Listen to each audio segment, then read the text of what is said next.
মুর্শিদাবাদের ধুলিয়ানে অশান্তির ঘটনার পর মালদার বৈষ্ণবনগরে পারলালপুর হাই স্কুলে অসহায় আশ্রয় নেওয়া পরিবারগুলির সাথে দেখা করলেন মালদার তৃণমূল বিধায়ক বিধায়িকা তথা প্রশাসনিক আধিকারিকেরা। এদিন অসহায় পরিবারগুলির পাশে থাকার আশ্বাস দেন তৃণমূলের বিধায়করা। এদিনের কর্মসূচিতে উপস্থিত ছিলেন রতুয়ার তৃণমূল বিধায়ক সমর মুখার্জি, মানিকচক বিধানসভার বিধায়িকা সাবিত্রী মিত্র, বৈষ্ণবনগর বিধানসভার বিধায়ক চন্দনা সরকার সহ অন্যান্য জনপ্রতিনিধিরা।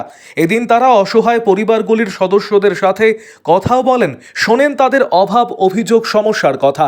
পাশাপাশি জেলা পুলিশ সুপার সহ জেলার উচ্চ আধিকারিকেরা ধুলিয়ান থেকে আসা অসহায় পরিবারগুলির সমস্ত রকম থাকার ব্যবস্থা, খাওয়া দাওয়ার ব্যবস্থা করেছে।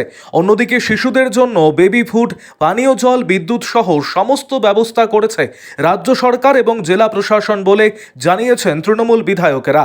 পাশাপাশি তৃণমূল বিধায়কেরা আরও জানিয়েছেন, বৈষ্ণবনগরের এই স্কুলে তারা সুরক্ষিত আছেন এবং প্রশাসন সবসময় এই পরিবারগুলির পাশে আছে।